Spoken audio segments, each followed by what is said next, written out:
The Shepard tone is the auditory equivalent to an optical illusion, a sound which seemingly ascends or descends endlessly without actually going anywhere, invoking an insane amount of tension while never really releasing that tension. Shepard tones are used largely within film music to invoke a feeling of unease, anxiety, or instability. Take the example from the movie Dunkirk, where a Shepard tone was used to convey the tense feeling of incoming warplanes.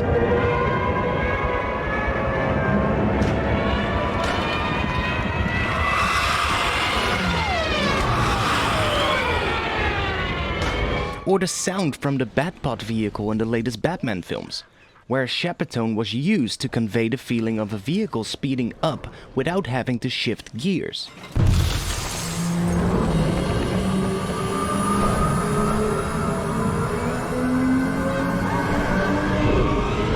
Shepard tones are a great way to convey emotion, tense emotion, and today I want to explain how you can make them using Kiloheart's PhasePlant.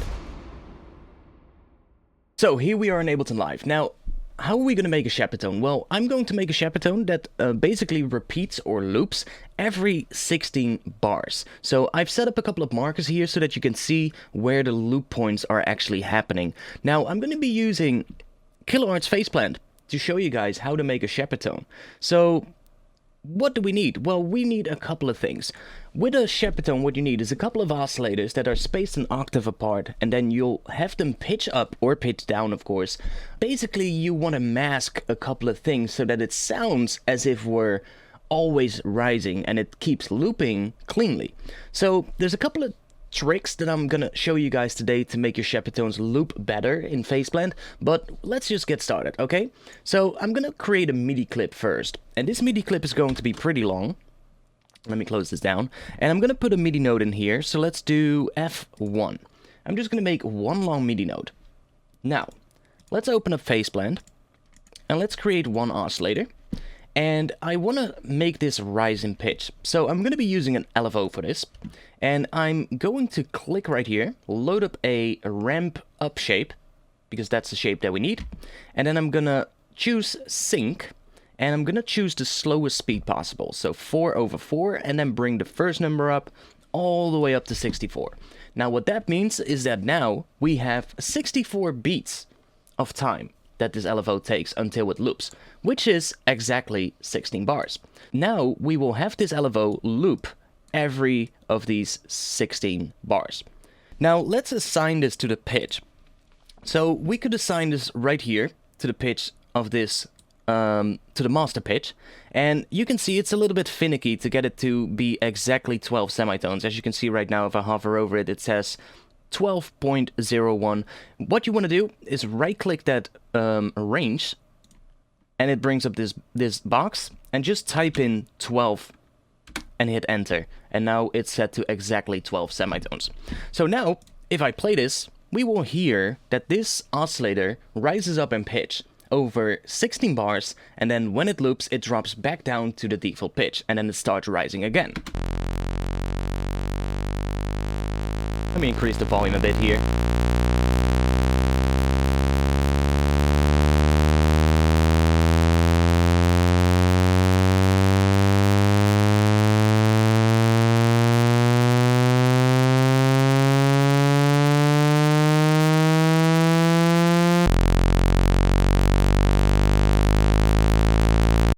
Okay, so that's the start, but it's not really a Shepard tone yet.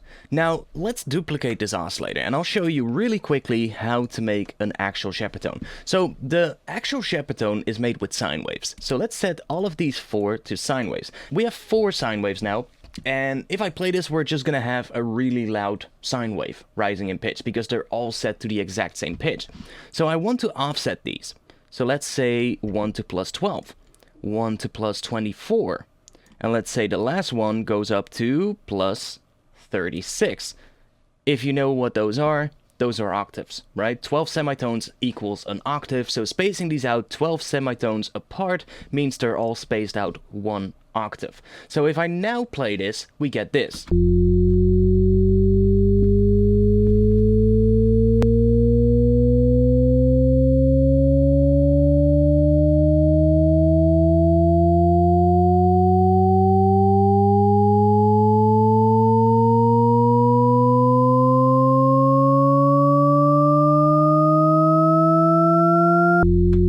Okay, so that works. There is now one problem still though, and that is the LFO is set to be bipolar. So what that means is it starts at the pitch it's set at, but that pitch is the middle value of the LFO.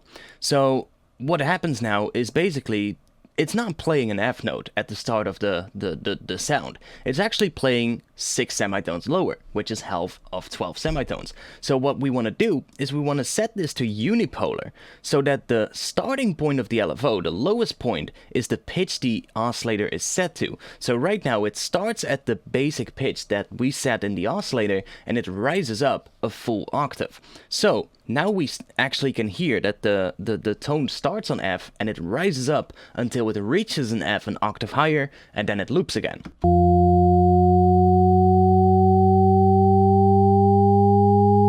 Now I'm going to make this one a little bit lower pitched. Let's make this oscillator 1 octave lower so that we get a bit more bass in our Shepard tone. So how are we going to turn this into an actual Shepard tone then? Well, it's very simple. We actually need to take the lower pitch, the lowest one, and the highest one, and modulate the volume so that they fade in and fade out respectively. Now, how are we going to do that? Well, we're going to use that same LFO. First things first, we need to set the level of these oscillators. So the oscillator that we need to fade in volume is the lowest one. So I'm going to bring the lowest one down to 0% on the level. So we don't hear it when I play the sound now. We only hear the top 3. So what I'm going to do is I'm going to take this LFO, I'm going to assign it to the level here with a value of plus 50, which means it's going to go up to 100%. Now this might be a little bit confusing. Why am I setting it to 50% and not to 100%? That is because the level knob has a range of 200% total. So that's why. Now, I'm going to have this set to 50%. So now this first oscillator is actually being faded in volume over 16 bars. Now we are going to do the opposite with the last oscillator, so the highest pitch. This one is set to a level of 100%, but instead I'm going to modulate this down to minus 50%. And that will actually make it go down to 0% on the level. So now if I play this, we're gonna hear the middle 2 pitches at their full volume at any time, and the bottom pitch is going to be faded in volume, while the highest pitch is faded out in volume. And this will create that auditory illusion called a Shepard tone. Now, be prepared, it doesn't loop perfectly, and I think that is a shortcoming of PhasePlant, but I'm gonna show you in just a bit how you can get around that and still make, well, Shepard tones, but make them more interesting and loop perfectly. Now, let's hear what it sounds like right now. This is the basic Shepard tone that you could make in PhasePlant. And like I said, it doesn't loop perfectly, but it gives you an impression of how they are made.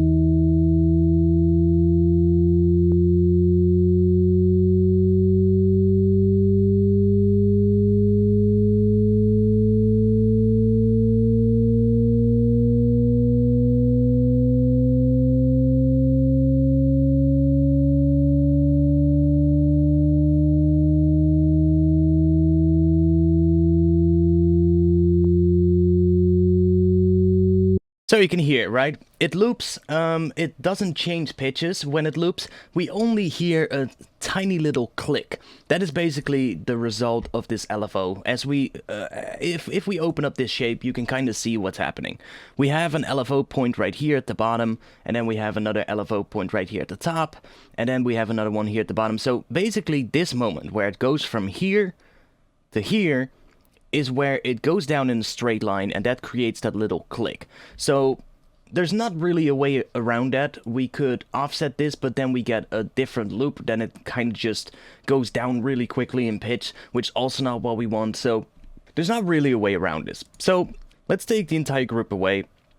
And let's remove the modulation on the master pitch. So I'm going to show you now how to make more interesting Shepard tones with PhasePlant. Let's do the same thing again. Let's create an analog oscillator, and this time I'm going to use a saw wave. So I'm going to give this saw wave a couple of voices of unison. So let's make it a bit wider. So now we get a nice little detuned saw. Let's give it some spread so it has a little bit of width to it. Maybe a bit more, 60%. Nice. Maybe a bit more detune.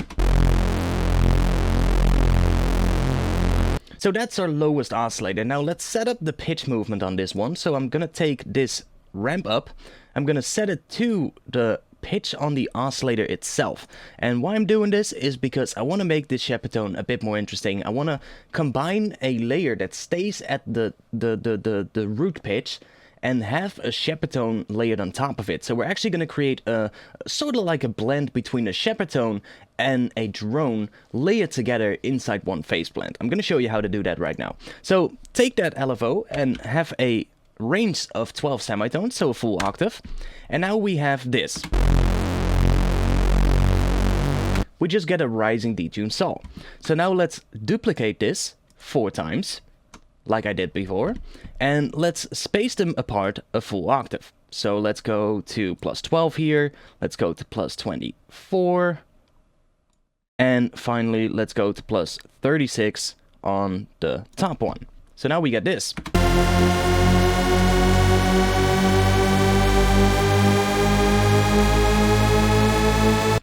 So that sounds a lot fuller already than what we had before. Now we need to set up the movement on the volume. So let's see, what are we gonna do? Yeah, let's just take the same ramp shape here and let me set this to 0%, and let's modulate this with plus 50, just like I did before. And let's modulate this one down with minus 50. Just like I did before. And now we're going to have the same thing again, except now we have it with 4 saw waves, 4 detuned saw waves, and I'm doing it on the pitch here itself, so we're not changing the global pitch of the entire patch. So if I wanted to add another layer here with a different group that doesn't have the pitch modulation, we could do that. And I'm actually going to do that in just a bit. So now we get this.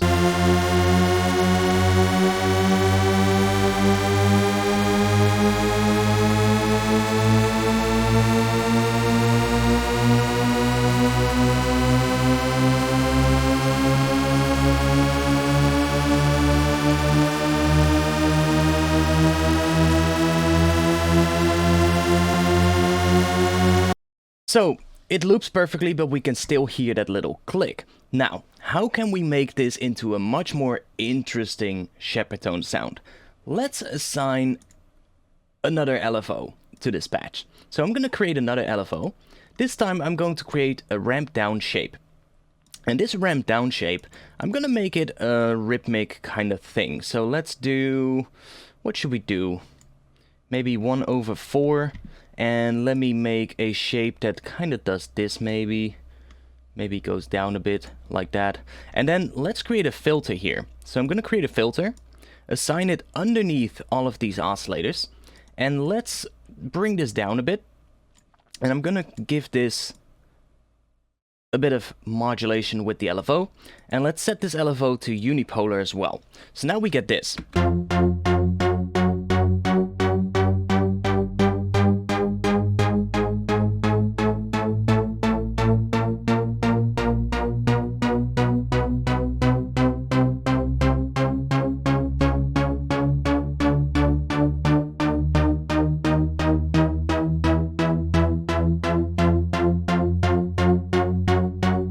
And there you go.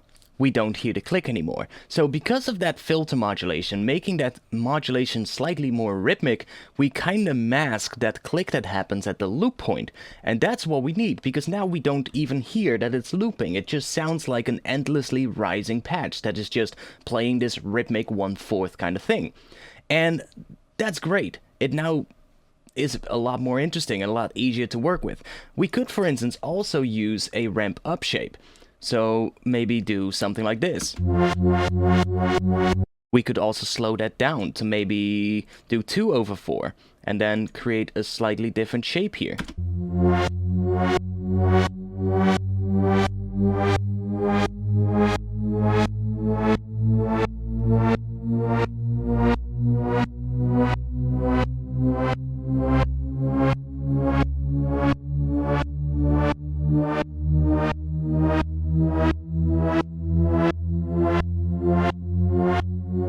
And we don't hear it loop. So now comes the fun part. Let's say I want to make another layer underneath this. So I'm going to call this group Shepard tone. And I'm going to make a new group. And this group is going to be called drone. Or no, let's call it pulse. Because I kind of want to make a pulsating drone underneath this. So let's make another analog oscillator. This time, let's just give it 6 voices, good amount of detune, bit of spread as well, so we get a nice wide, low kind of detuned saw. I don't hear it. Oh, we need to make an output. Let's make an output. So that's kind of what we need. I'm gonna make a filter, set that below the oscillator, so we get that a nice low detuned saw. And let's make another LFO. This time I'm gonna use the ramp down shape, and I'm going to go into the editor and just make it a bit more like that, so it's a bit more of a like an exponential curve going down. Let's set this to unipolar as well. I'm gonna hit sync, and I'm gonna make this a 1/8 rhythm, and I'm gonna assign that to this filter. So now we get this.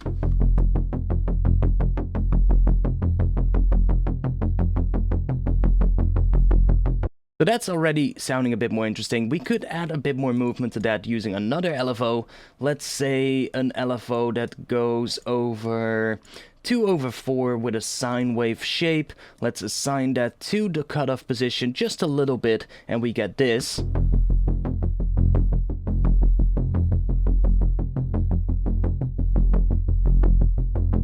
Just to create a bit more movement, and I can also offset the phase here if I want to play with how it sounds. And I could, for instance, also go in here, change the shape a bit. Let's say I want to make it, well, just go up like that and then go back down again. We can play with the shape.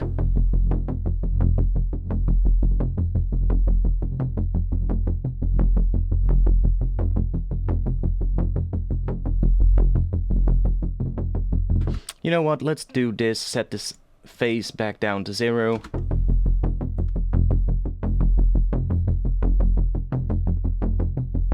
So we get a nice, you know, a little bit of a pulsating rhythm underneath it. We can strengthen that pulsation a little bit by adding a drive here and using this same ramp LFO on the drive of the distortion.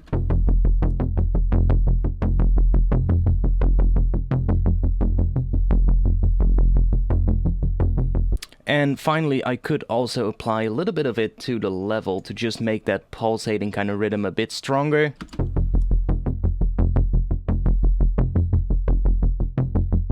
Something like that. Okay, so now we have 2 groups, and both are going into lane 1 for the effects. Let's use lane 1 for the Shepard tone, and let's use lane 2 for the lower tone, and then let's assign this so that lane 1 goes straight to lane 3, and then lane 2 also goes to lane 3, and then lane 3 is basically where they both come together. So now, I can process both independently. So let's say the lower one. Let's just apply a bit of distortion to it. And you know what? I'm gonna make a copy of this oscillator, and I'm gonna pitch it up a full octave, so we get this. Maybe make the level a bit quieter of that one. Okay, that sounds good. Now, let's also apply a reverb to the full patch, so on lane 3. I can mute lane 1 here so that we can hear the reverb.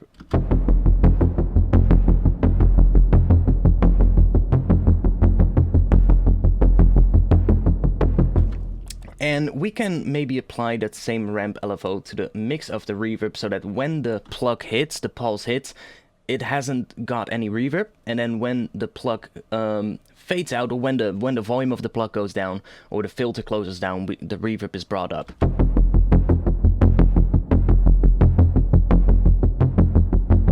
Okay, that's kind of cool. Now let's go to the Shepard tone. And let's mute the pulse thing.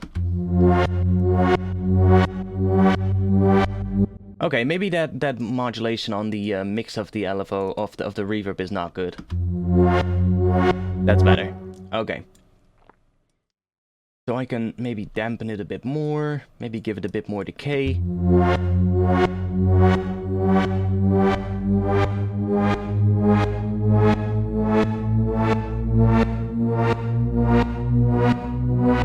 Now this LFO is really moving the filter quite a bit.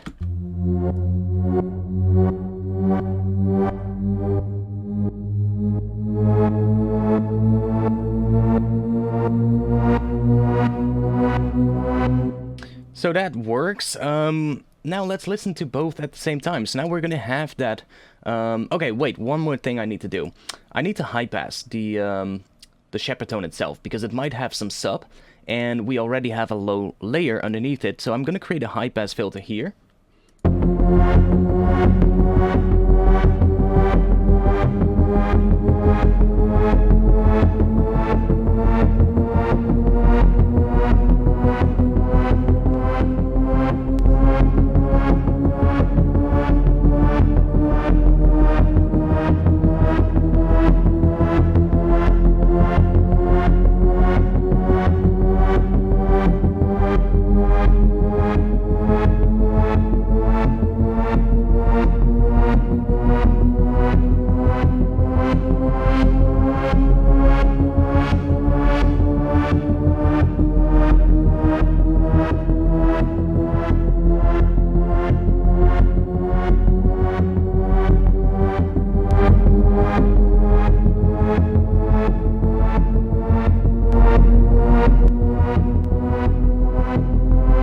Okay, so you can kind of hear what's going on, right? We have this low pulsating kind of tone, and then we have the Shepard tone on top. Now, it still sounds a little bit, you know, a little bit crappy. It distorts a little bit. That's because the Shepard tone and the low pulse are kind of fighting for space a little bit.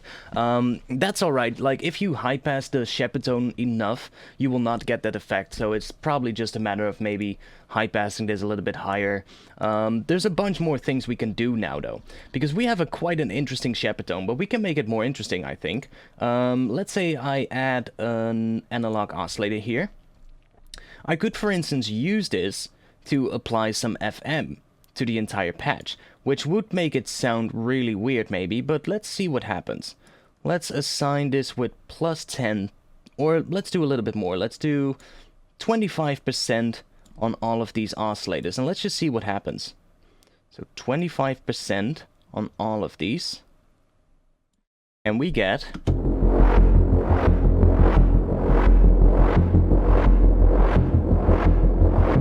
Okay, that's really weird.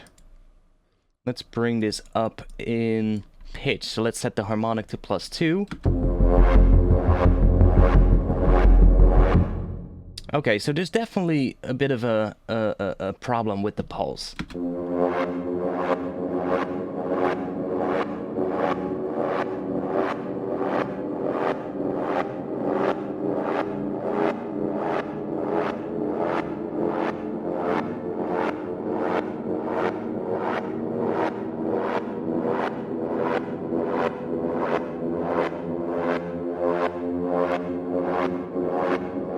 Okay, so that FM is doing a little bit of a weird thing. It's making it sound a little bit weird, so maybe not the best option. But there's a ton of things you could do here now, because we can change these oscillators for wavetables, for instance. We can, well, I could say maybe change them to square waves instead. I could go to triangles, or, like I said, completely change them with wavetables. And create a lot more different sounding Shepard tones. And when combined with like a pulsating thing that sits underneath it, you create some really interesting things. So let's just remove that one oscillator. Let's just only use the lower pitch.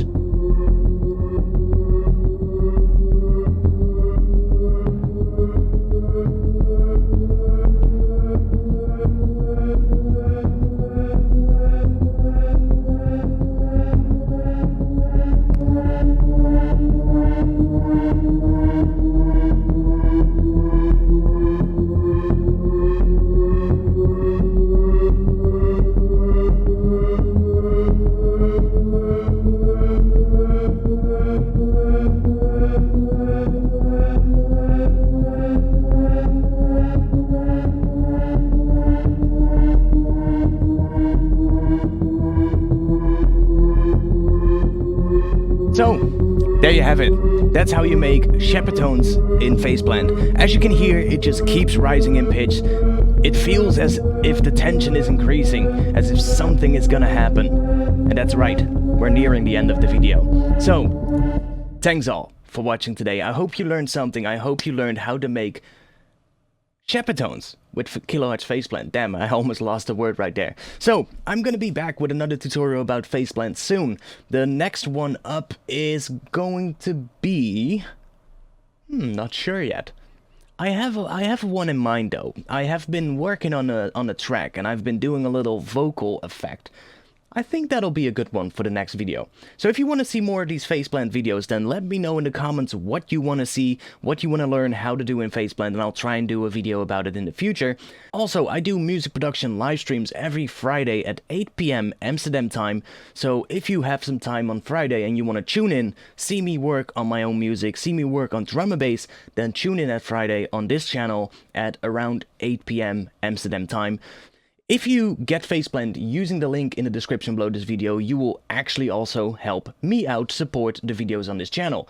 If you make a purchase using that link, then a part of your purchase, a part of the price that you pay, will go directly to me, and thus you will help support these future PhasePlant tutorials. So, another note, I'm also seeing in my YouTube analytics that a lot of people watching these videos are not in fact subscribed to my channel. So if you're watching right now and you think, I want to see more of these tutorials, then please subscribe to this channel and also click the bell notification icon so that you get notified whenever I post a tutorial or when I do a live stream. But be sure that in your settings of your YouTube account, you've turned notifications on, because you can click the bell notification icon, but if you have notifications turned off in your YouTube settings, you will still not get a notification. So if you're having issues with getting notifications of my channel, check your settings in your YouTube account, because it should be somewhere there. So that's it for this video. I hope you liked it, and I'll see you guys back again soon. Peace.